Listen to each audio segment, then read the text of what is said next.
Eu vi um camarada beber uma água amarelada de um poço que ele abriu, que tinha ainda uns insetos que ficavam boiando ali. Ele botava aquilo na boca. Terminou a reportagem. A gente, não sei nem se eu deveria estar dizendo isso, porque o ofício jornalístico não é interceder, é reportar. Fizemos uma reunião lá. Falei, cara, eu não posso sair daqui, eu não vou conseguir dormir hoje se esse camarada continuar bebendo essa água. Não dá. Às vezes o pessoal vê nas palestras e tal, e não tem como saber.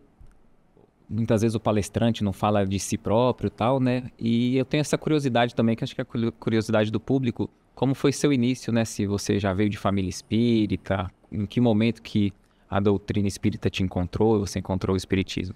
Bom, eu venho de uma família que o pai era catolicão, quase foi padre, abandonou o seminário na hora de confirmar a vocação.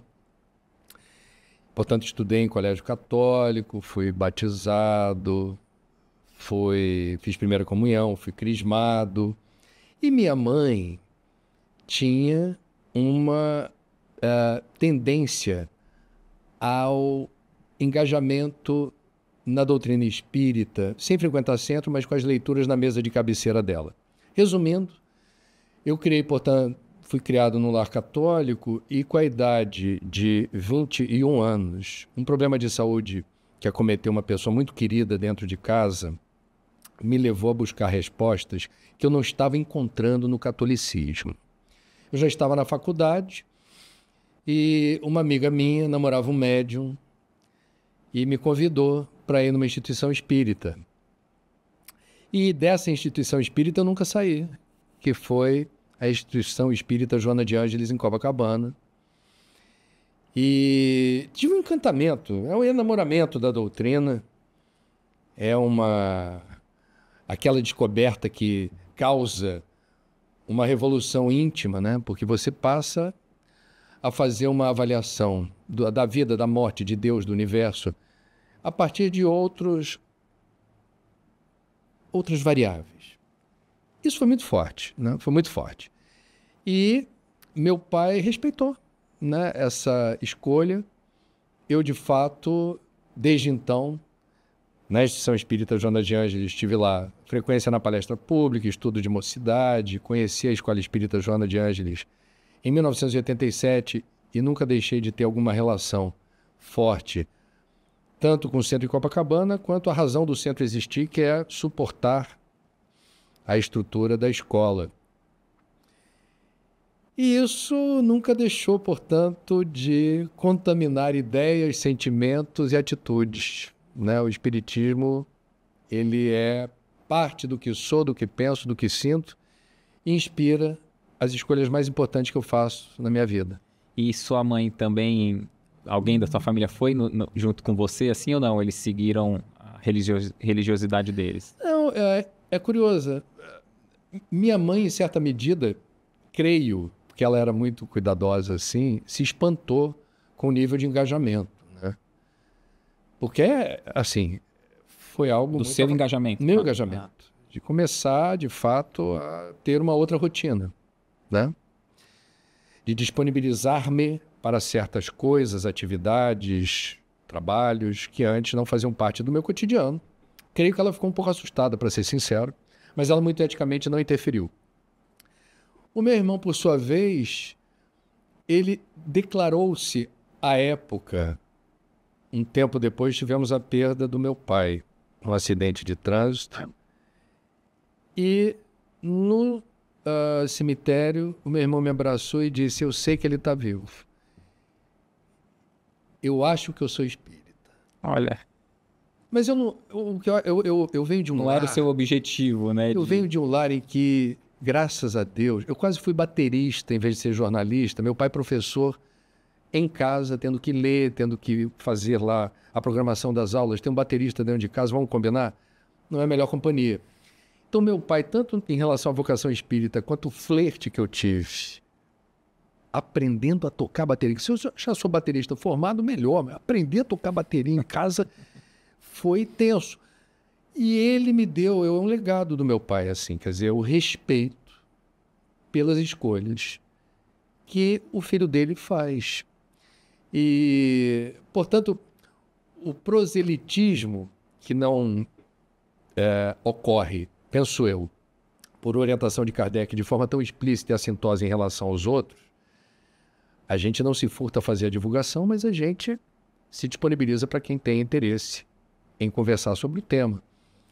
Eu percebi, assim, que no meu ambiente de trabalho, nos vários lugares onde trabalhei, as pessoas vendo que eu não tinha nenhum pudor de me declarar espírita e de disponibilizar para a conversa, por vezes a gente percebe um engajamento. As pessoas começam a se interessar, começam a frequentar, começam a ler. Mas não porque eu estou lá com um cartaz dizendo sou espírita, conheça a doutrina, você não vai se arrepender.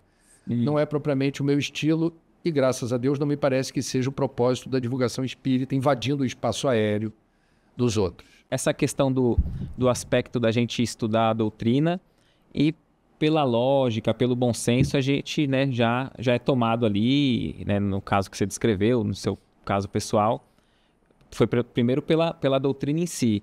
Mas você já vivenciou fatos assim que você constatou que o mundo espiritual é real? Sim.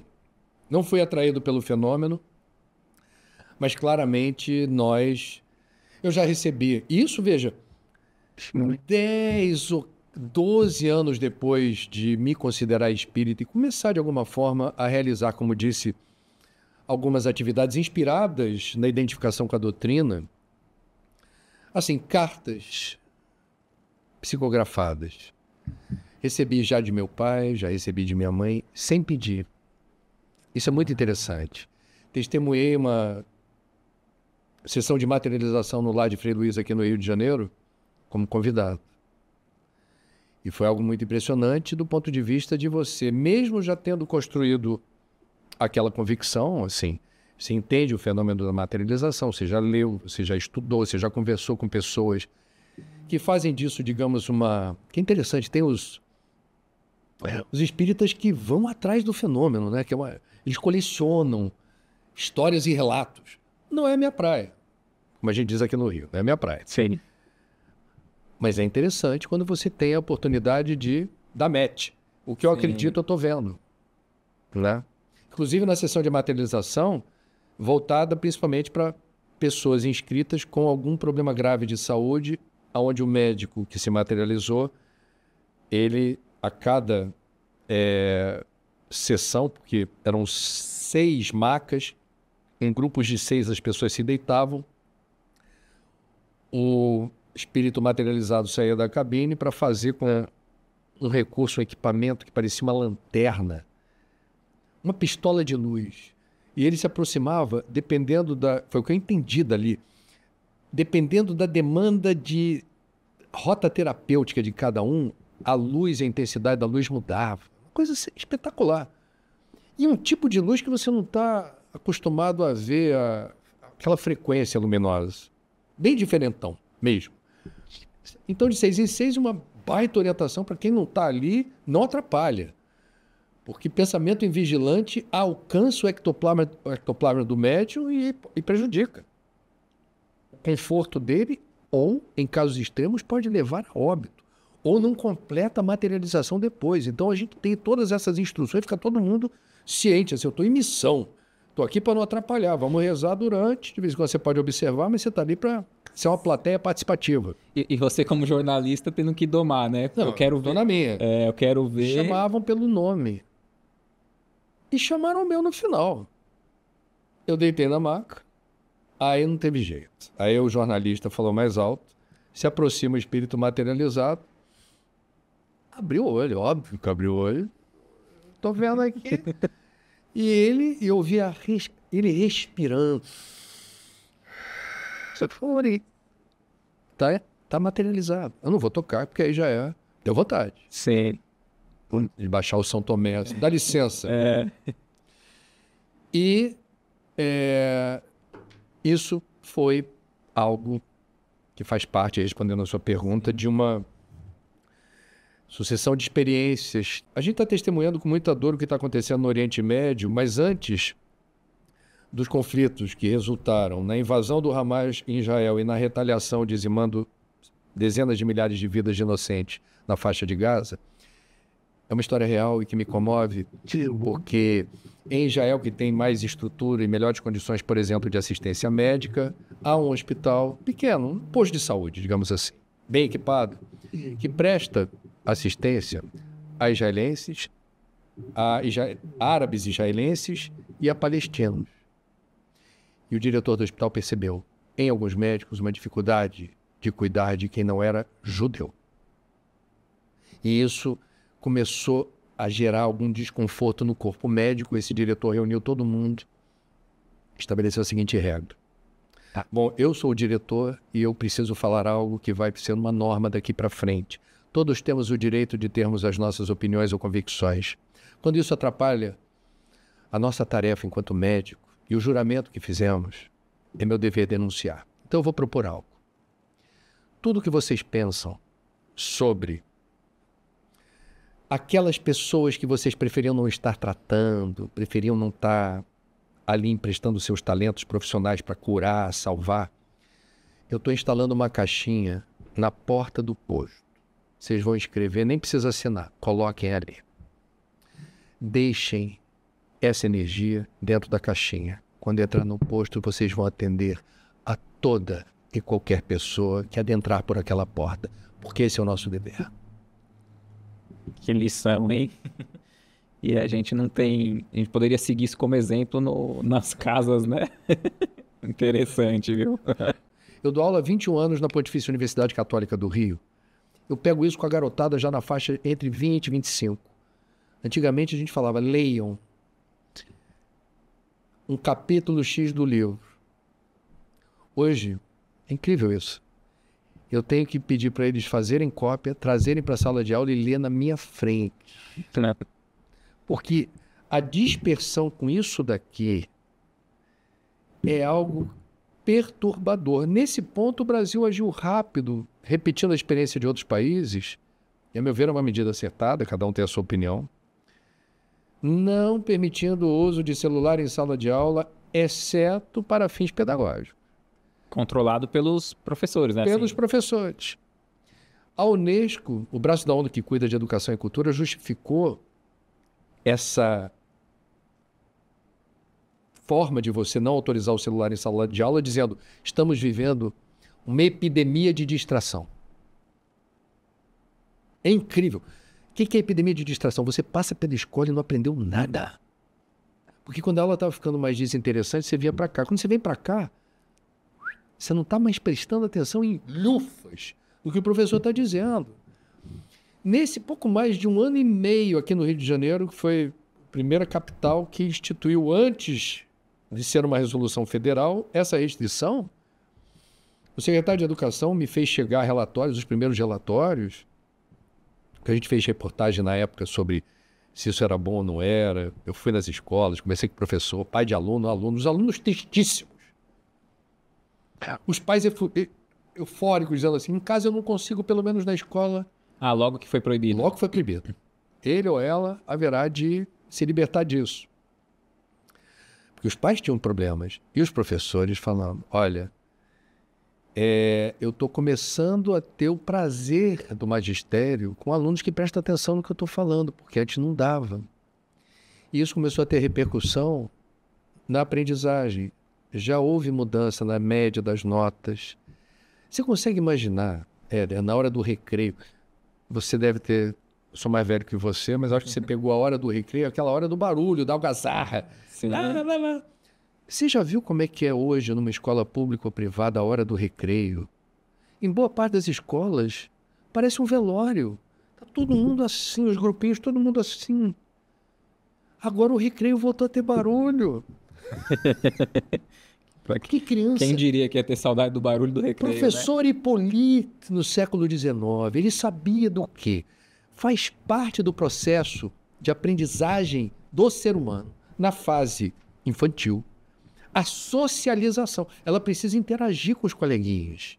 Você vai aprender quem é amigo, quem é amiguinho. Eu gostei de você, pô, vamos fazer isso, vamos fazer aquilo. E se proteger daqueles que parecem amigos, mas não são tão amigos assim. Você só aprende fazendo. Essa garotada, ela está destreinada. Zygmunt Bauman, um pensador polonês, certa vez disse: vamos esperar mais 20 anos para ver no que essa geração vai se transformar, sem ter a habilidade de se socializar. Ela não sabe viver em grupo. Nós somos seres sociais. Aliás, o Espiritismo ratifica isso com todas as letras. Somos seres sociais. A tartaruga marinha, eu sou ambientalista, tartaruga marinha. A mãe foi lá na praia, abriu um buraco, botou dezenas de ovos, foi embora. Os ovinhos vão maturar, dali a pouco começa aquela corrida em direção à praia, cada um por si, Deus que nos proteja. Cada tartaruguinha são irmãs. Não quero saber quem está do lado, na frente, atrás. Quando eu chegar no mar, eu vou viver mais do que um ser humano médio, sozinha. Vou dar tchau para o tubarão, para a baleia, estou passeando pelos mares. Mas eu não sou um ser social. Tartaruga. Nós somos extremamente dependentes uns dos outros. Só que você precisa socializar. Não existe amiguinho virtual. Likes e curtidas não significa que quem está ali seja um amigo para todas as horas. Eu acho que é um problema do nosso tempo. Nós, da área da comunicação, precisamos denunciar as mazelas do tempo de tela. Existe um livro de um camarada chamado Jonathan Haidt, chamado A Geração Ansiosa. Ele está vindo para o Brasil fazer palestra. Esse camarada, ele está assim, compartilhando os conhecimentos dele nessa área da psicologia, dizendo assim, se não corrigirmos o rumo, vai dar muito ruim. Não é dizer não use, é dizer saiba como usar. Passa pelos pais ou responsáveis, passa pela escola. Você acha que também passa por cobrar essas as grandes empresas que coordenam as redes sociais? O tempo todo. O tempo todo. Nós estamos num momento difícil. As pessoas mais ricas do mundo são os CEOs das Big Techs do Vale do Silício, nos Estados Unidos. Há algo que o movimento espírita precisa saber o que significa: algoritmo. O algoritmo, Éder, conhece mais você do que você mesmo. Vale para mim. Sim. Toda vez que você faz alguma navegação, ele está dizendo, ele gosta de palestras espíritas, ele vê como é que ficou o podcast dele, é espírita. E dentro dos conteúdos espíritas, ele gosta mais disso do que aquilo. Ele gosta, que é inevitável, daqueles vídeos deliciosos de cachorrinho, de gatinho, de animais divertidos. Gosta. Então, aí o que você faz? Você abre a rede social e já vem tudo pronto para você fazer o seu deleite da sua degustação. Isso aqui é malbaratar neurônio, porque você não está trabalhando nada, você só está engolindo. Esse é um dos problemas, não é o único. É transtorno de ansiedade, transtorno de humor, solidão, inclinações suicidas, os jogos desafiadores. Você viu a menina, semanas atrás... Com aerosol? Com aerosol. Desafio do desodorante. Desafio do desodorante. Assim, com todo respeito. Ou a gente abre o olho, como o Jonathan Haidt tem dito, e ele virou, digamos, uma das principais lideranças da comunidade científica, dizendo que criança tem que brincar. E tem que brincar uma com a outra. Ela nasceu para isso. E ela constrói habilidades importantes para o resto da vida nessa fase da vida. André, você acha que essa visão assim religiosa, né? Tá na mão de Deus, vai dar certo, Deus tal. Não só que a gente não deva ter esse contato tal, mas ele tem nos feito a gente permanecer numa indignação seletiva em alguns aspectos, de não querer entrar, né, em assuntos polêmicos, né, de deixar de lado. Bom, essa é uma questão interessante, delicada, mas eu tenho opinião firmada sobre isso. No Papo das 9 eu gosto de repetir com alguma frequência um provérbio africano que diz: enquanto reza, vai fazendo. Já há muito tempo eu gosto de empregar a expressão: Deus delega, Deus terceiriza. Então a gente, claro, sempre vai entregar a Deus, mas Deus devolve. Como Guimarães Rosa certa vez diz: o que a vida quer da gente é coragem. um dos lemas do mantra do Papo das 9 no auge da pandemia era força, coragem e fé. Então, a gente precisa entender qual é o papel de Deus na vida da gente. E a gente precisa se transformar, o Espiritismo fala explicitamente na reforma íntima, a gente precisa fazer o dever de casa, você precisa se qualificar. Gilberto Gil, quando canta, se eu quiser falar com Deus, tenho que ficar a sós. Cadê Deus que não me aparece? Prepara o teu altar íntimo para receber o Criador.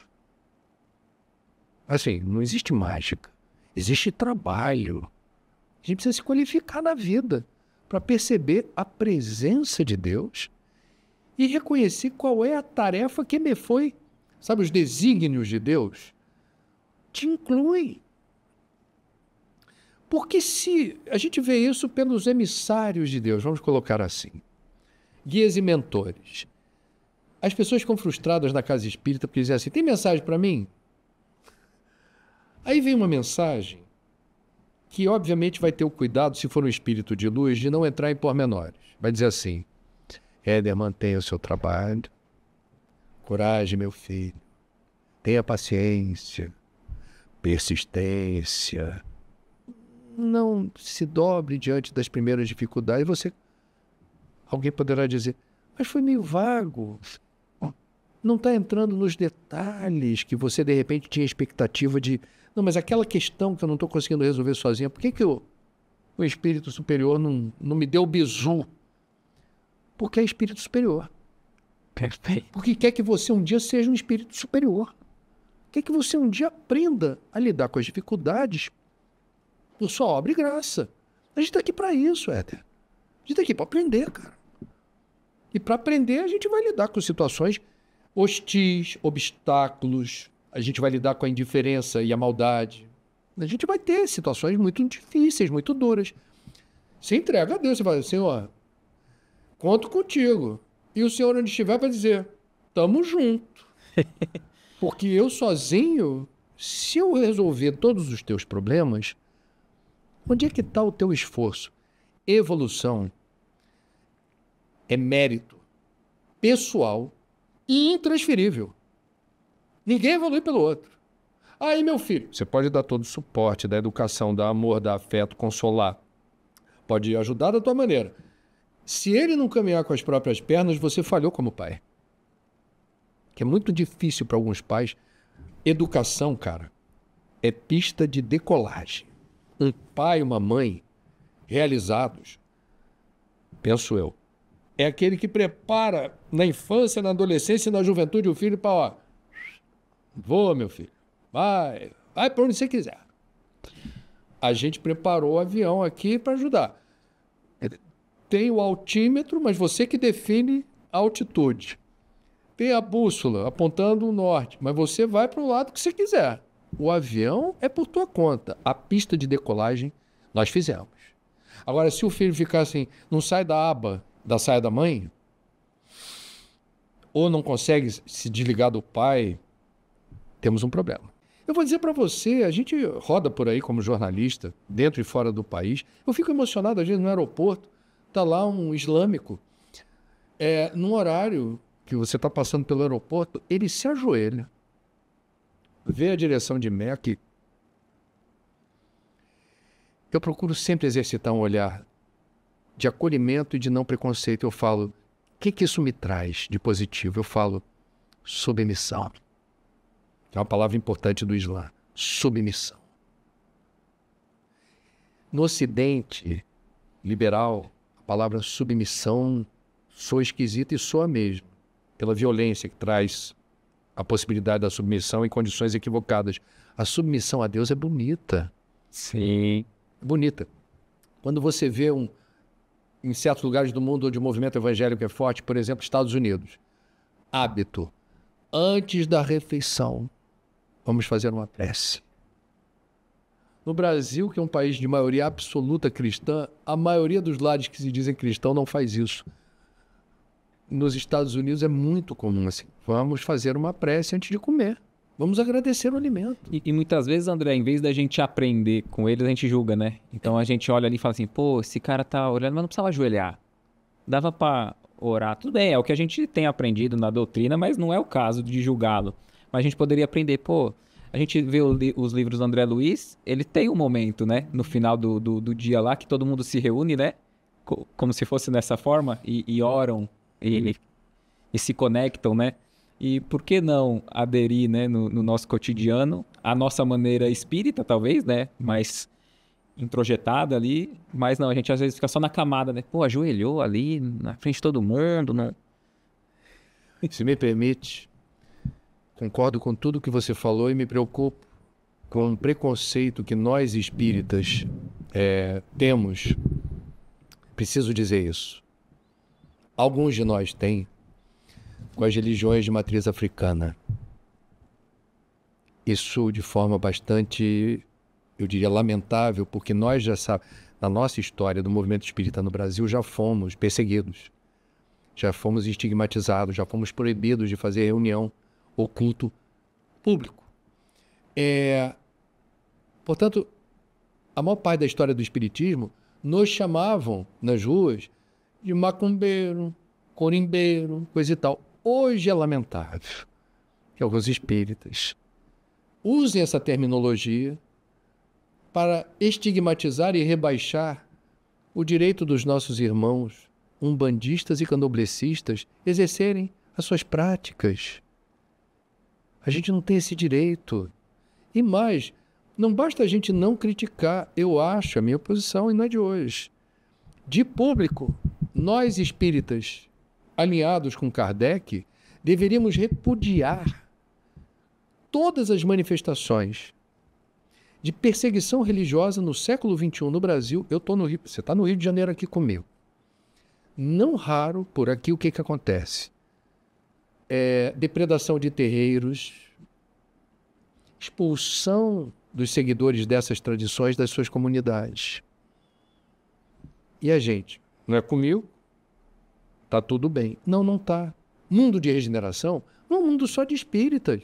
Só é com a gente quando confundem o espiritismo com origem africana. Aí a gente se pronuncia, Aí né? você fala, peraí, vocês erraram. Não é templo espírita pai não sei das quantas? Peraí, esse espírita... Espiritismo é uma palavra do francês espiritismo, é um neologismo, foi Kardec. Aí você se manifesta.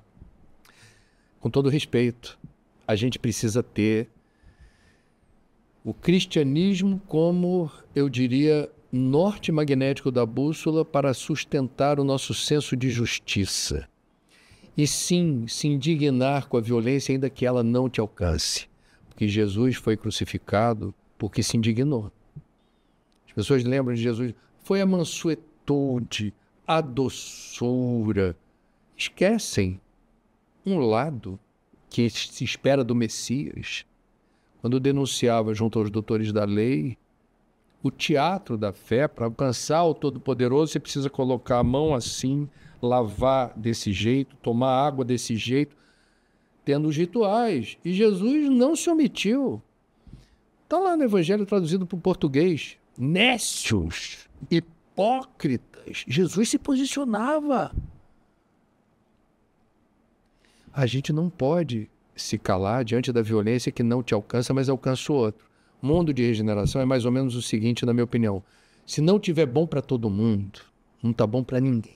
As falas e a postura de Jesus incomodou. Aqueles que não podem discutir no campo das ideias porque os argumentos são lógicos, trazendo para o dia atual, tenta, em vez de agredir, falar a fala dele eu não tenho como rebater, é lógica. Está trazendo luz para algo que eu não estou querendo trabalhar no momento. Aí o ataque talvez não é hoje de forma física, mas é de tentar desmoralizar o outro, distorcendo, nas redes principalmente. Eu ouvi certa vez de um músico famoso aqui do Rio de Janeiro, um comentário, já tem alguns anos isso, que ele dizia assim, na época ele falou do Twitter, que virou X. O Twitter é o território do raso, do rasteiro e do que não tem importância verdadeira. Então, na verdade, eu guardei essa definição porque na época começaram a aparecer as figuras denominadas de haters. O que, do ponto de vista espiritual, significa estar sintonizado com o ódio. Então, veja, só para a gente não perder muito tempo com isso, porque eu acho que isso não é um fenômeno que esteja inserido apenas no campo religioso, está inserido no campo político, no campo econômico, nas questões que envolvem o apego à pátria, no sentido de que o que não é tua pátria te ameaça. E isso justifica a aversão à imigração. Papa Francisco, na sua primeira viagem oficial, foi para o sul da Itália, na ilha de Lampedusa, porta de entrada dos imigrantes do norte da África. Primeira manifestação como Papa fora do Vaticano, ele foi lá. Ele foi lá como representante da Igreja Católica, sucessor de Pedro na tradição deles, lembrar de Jesus. Eles são nossos irmãos. Então você pode até ter alguma política restritiva, você pode ter até uma política que seja de contabilizar quantos cada país suportaria de imigrantes e que cuidados devem ser tomados para não gerar problemas que os países não consigam administrar adequadamente. Agora, ele se posicionou contra o ódio crescente a imigrantes que permanece no mundo. Então, é para a gente estar ligado. O tempo todo, você vai estar sendo instigado a se manifestar de uma forma mais dura ou violenta. A pergunta é, o que você ganha de verdade com isso? E outra, se você é espírita, que energia está movendo você nessa direção? E que comprometimento existe na tua psicosfera, na tua sintonia? Quais são as suas companhias espirituais no momento que você se permite esse tipo de destilação do ódio? Você acha que aquilo tudo que o Espiritismo te trouxe, te acrescentou, que com certeza te mudou, te melhorou, te ajudou a não só ser um homem melhor, mas assim, na função de jornalista, tem aspectos que você consegue trazer do Espiritismo para a sua profissão? O tempo todo. É até difícil fazer essa separação. Não tem, né? Porque assim, vamos lá. Como é que você, apurando uma história e conhecendo as pessoas, eventualmente numa situação difícil, e um privilégio do jornalismo é a gente sair da nossa bolha. Eu estou entrando numa casa que não tem água, em que a família não tem certeza da próxima refeição. Eu tive, ano passado, no sertão da Bahia, num lugar chamado Xorroxó. O que eu vou fazer lá? É o primeiro projeto de deserto do Brasil. Com crise climática, semiárido está virando árido. Lugar que menos chove no Brasil. Projeto de deserto. Eu vi situações lá. Eu vi um camarada beber uma água amarelada de um poço que ele abriu, que tinha ainda uns insetos que ficavam boiando ali. Ele botava aquilo na boca. Terminou a reportagem. A gente, não sei nem se eu deveria estar dizendo isso, porque o ofício jornalístico não é interceder, é reportar.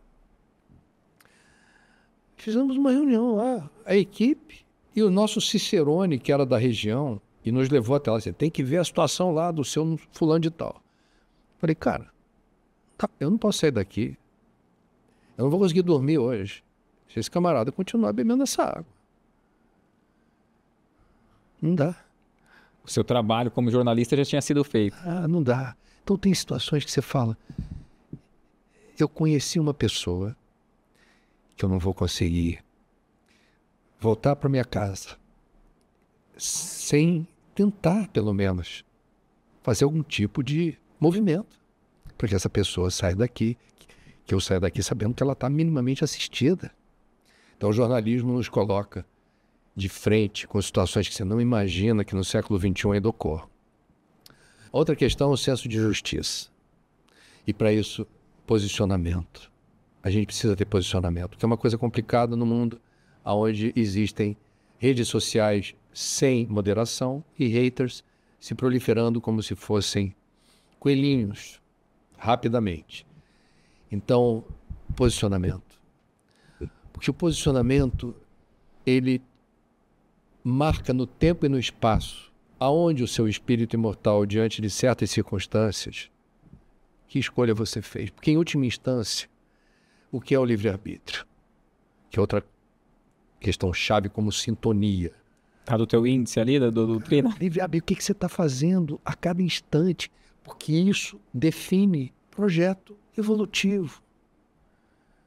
Não se posicionar é uma escolha, eventualmente não favorável. Quem fica em cima do muro realizou uma escolha. Quem não faz nada, fez. Nada.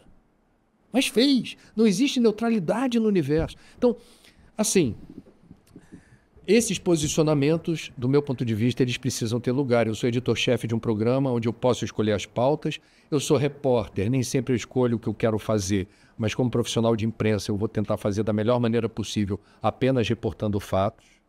Eu também sou comentarista, onde eu estou numa condição que eu acho muito privilegiada no jornalismo, que é ter opinião. Ah, André, você está sempre certo? Não. Você é perfeito? Não, pelo amor de Deus. Então o exercício da opinião é um exercício evolutivo. Embasar uma opinião e procurar, quando há algum tipo de crítica, ter a humildade de perceber na crítica se ela tem fundamento. Agora, a crítica, quando já vem com um ódio visceral, na largada ela perde, da minha parte, interesse e principalmente credibilidade. Quer me ganhar? Conversa como gente grande, civilizados. Eu serei todo ouvidos e posso até mudar de opinião. Não se cobrar demais, né? Porque às vezes eu sinto que o espírita tem essa questão, né? Tem. Identificou os seus erros, tal, sabe onde tem que ir, mas muitas vezes peca um pouco pelo excesso de uma autopunição, algo Sim. que não... Sim. Como equilibrar? Terapia. Todo espírita devia fazer terapia. Aliás, todo mundo devia fazer terapia. Porque o espírita... Você soube, o Papa Francisco fez terapia. Legal. Na Argentina, ele procurou ajuda. Porque ele estava no meio da ditadura militar, acusado de ser conivente com a ditadura, mas acobertando e ajudando os subversivos a não morrerem na ditadura sangrenta da Argentina. Ele estava ali, numa situação que a cabeça dele não estava acompanhando direito. O que estava acontecendo? Uma pessoa de uma fé robusta. Precisou fazer terapia. E fez. E deu publicidade a isso como Papa. Para pensar. Né? Aliás, no meio católico é interessante. Os padres que em processo de depressão profunda não se furtaram a procurar ajuda e deram publicidade a isso. Fábio de Mello eu entrevistei 2 vezes nas lives para ele dizer, porque ele flertou com a ideia do suicídio, ele tinha um problema de tentar explicar para ele, eu sou um enviado de Deus na Terra pela minha tradição, eu sou um padre, ordenado padre. Eu estou aqui para ajudar, não estou aqui para sofrer desse jeito e duvidar da vida. E ele pediu licença da igreja junto ao seu bispo. O bispo falou, não, você é humano como eu. Isso acontece, vai procurar ajuda. Ele foi procurar ajuda e na procura que ele fez, ele encontrou a resposta para sair do buraco do atoleiro em que ele estava. Agora, só um parênteses, essa história do Padre Fábio é interessante, porque ele... porque eu nos estudos assim, sobre autoextermínio, essas histórias me interessam. No auge assim, da desolação consigo próprio e da perda da autoestima e aquele labirinto, ainda sem procurar ajuda, ele falava, quando ele flertou com a ideia do suicídio, a primeira coisa que veio à cabeça dele foi: quem é que vai cuidar das minhas plantinhas? As plantinhas ajudaram no momento de crise a ele não desistir. Você vê o que é o psiquismo humano, cara. Ninguém vai cuidar delas como eu cuido. Até segunda ordem eu vou ficando, que eu tenho que cuidar delas. Excelente. Não é? Excelente. Como é a evolução de um cachorro? O que acontece depois que ele se vai? Pergunta para Irvênia Prada, nossa papisa dos estudos. Ela é catedrática da USP, já aposentada, mas o maior nome dentro do movimento espírita, na minha opinião, sobre temas associados à alma dos animais. O que eu guardo das explicações da doutora Irvênia é que sim, existe uma alma. Essa alma, ela pode permanecer durante algum tempo junto daquele tutor, palavra estranha, mas é a que se usa, do bichinho. Se há uma relação ali de amor, afeto, carinho, essa energia permanece durante algum tempo junta. Mas é interessante, a doutrina espírita nesse aspecto traz informações um tanto difíceis quando fala de espíritos grupo, que ainda não adquiriu a consciência, ainda não adquiriu o livre-arbítrio, mas a doutora Irvênia fala dos rudimentos de inteligência sofisticada. Certos animais possuem um discernimento impressionante. Não são dotados de razão, mas quase. Golfinhos, cachorros, suínos. Você vê, aqui um parêntese, o Brasil é o país do mundo. Isso está nesse livro aqui, que eu fiz a conta. Nem vou acessar os números aqui. Onde ocorre o maior número de óbitos de animais para a produção de proteína animal. Ninguém mata. Se você somar frango, suíno e boi, o Brasil é um grande, eu diria, é um lugar desse planeta onde essas almas mais são libertadas de forma extremamente violenta. Fora tráfico de animal silvestre. Quando você soma tráfico de animal silvestre com produção de proteína animal, o nosso país, disparado, é o que mais realiza no processo de criação, transporte e abate, de forma violenta e cruel, óbito de animais. Então, só para a gente ter essa informação, porque no Espiritismo o que a gente aprende? A FEB fez uma campanha junto com o MOVE, que é o grupo que engajou-se para tentar sensibilizar o movimento espírita na direção de cuidados em relação à relação que nós estabelecemos com os seres inferiores da criação, que já transitamos por lá. Uma ética nesse relacionamento. O que o Espiritismo afirma de forma taxativa? Nosso destino é não ingerir proteína animal. Quando isso vai acontecer? Processo evolutivo. A matéria vai se tornando menos demandante de alimentação sólida e pesada. No caso da carne, não é apenas sólido e pesado, é alimento putrefante. Não quero, no teu programa, entrar nos pormenores, que são fatos. Então, veja, aproveitando o ensejo da pergunta, sugestão que não é minha, é da FEB com o MOVE, e eu assino embaixo. Vai fazer um evento espírita, vai fazer um congresso, vai oferecer uma festa de confraternização, um evento arrecadatório, que seja. Vai ter comida? Vai ter comida. Duas sugestões. A primeira delas, que eu acho a mais simpática, exercita a evolução não colocando alimentação saborosa e nutritiva de origem animal.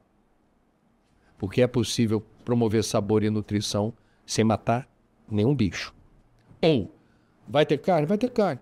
Abre o leque para uma alimentação que não seja carnívora. Perfeito. Dá para fazer. Dá para fazer.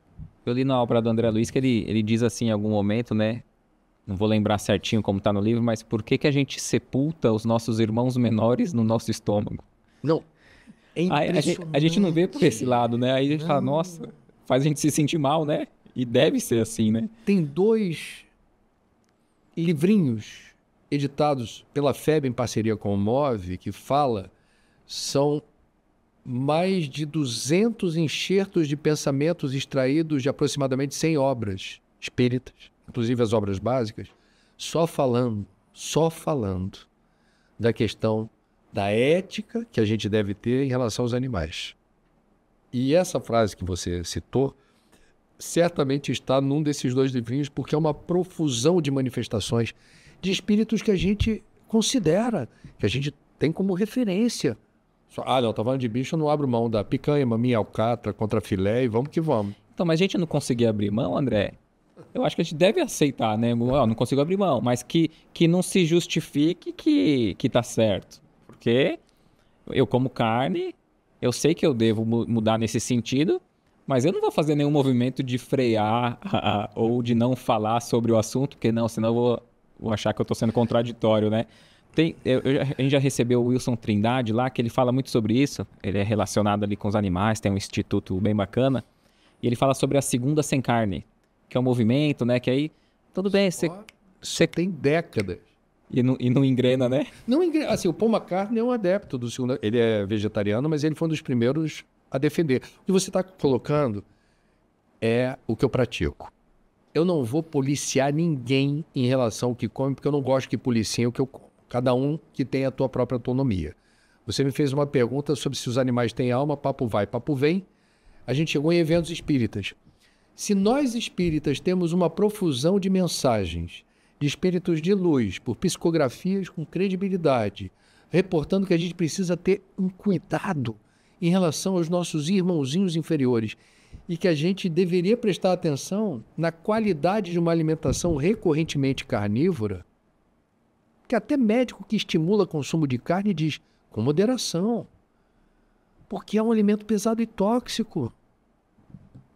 Então, veja, tem uma questão. Por que eu parei de comer carne de boi? Franguinho e peixe ainda não consegui abrir. Mas vamos lá. O principal vetor de desmatamento ilegal da Amazônia é a pecuária extensiva. Eu sou ambientalista. E a carne no Brasil ainda, dia chegará, é certificada ambientalmente, é certificada do ponto de vista sanitário. Eu posso estar comendo uma carne... Eu gosto de comer carne de boi. Parei. Por quê? Eu posso estar comendo uma carne que tem cheiro de floresta queimada, ou digital de mão de obra equivalente à escravidão, ou infantil. A maior parte das operações do Ministério Público do Trabalho para flagrar condições ilegais de trabalho equivalente à escravidão se dá em que atividade econômica?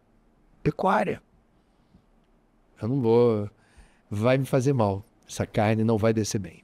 Como seria o meio ambiente no plano espiritual? O meio ambiente, ele é interessante a pergunta porque, na verdade, eu não vejo diferença alguma. Esse universo, com suas várias manifestações, em diferentes gradientes de energia, tudo isso é meio ambiente. Tudo isso é meio ambiente. O que é interessante são as intercorrências dos meios ambientes. Psicosfera da Terra, você vê na literatura, André Luiz, que você citou há pouco. André Luiz desencarnado, umbral, 8 anos no tempo da Terra, socorrido, vai lá para o nosso lar, papapá, e ele manifesta a vontade de ver como é que está a família. Aí o povo de nosso lar, Lísia, escuta, tu não vai sozinho, não. Porque o mergulho junto à crosta. Então tem a nomenclatura usada por André Luiz sugere o quê? É outro nível de energia. Perigoso. Porque o campo eletromagnético da Terra saturado das emanações mentais e emocionais dos encarnados transformou aquilo em algo que alguém como você, que vai ter o primeiro retorno, não pode ir sozinho. Você vai com quem tem mais experiência, senão você dança. Senão você dança é neologismo aqui que eu usei. Então, o que eu estou falando é o seguinte, a psicosfera da Terra interfere na psicosfera espiritual, que você fez essa...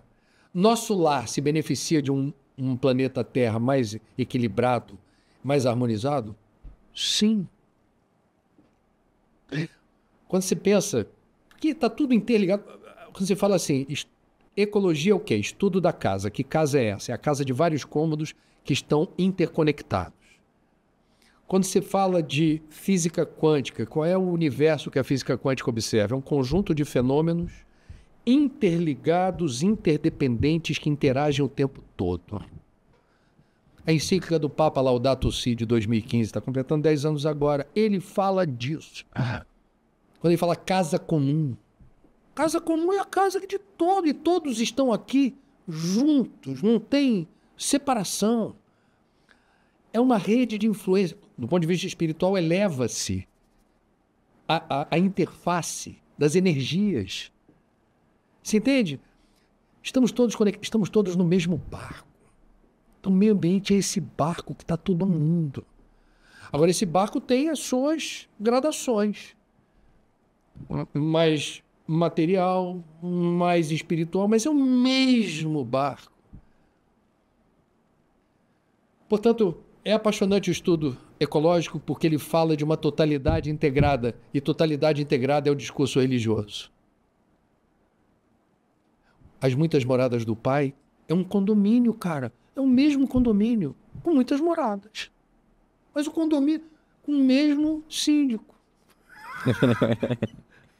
Está tudo junto. Então, veja, nós somos responsáveis quando a gente se harmoniza, se equilibra, encontra serenidade e faz uma prece iluminada. Isso é o Espiritismo que ensina. Num culto do lar. Você acha assim, meu lar está mais harmonizado pela minha prece. Aí o guia vai falar, tolinho, ele não sabe. A prece dele foi tão inspirada, foi tão do coração, que essa energia perpassou as paredes, alcançou os vizinhos, alcançou o prédio todo, alcançou a rua. E nós que nos embevecemos com isso, estamos levando esse estoque de fluidos para lugares onde ele é escasso. Você, no teu culto do lar, está interferindo na psicosfera de lugares que você não faz ideia. E foi dormir achando, nossa, hoje foi tão boa a prece, acho que meu lar está mais protegidinho. Não, você protegeu o planeta. Se interferiu na qualidade de vida de vários outros lares. Isso é espiritismo? Isso é ecologia.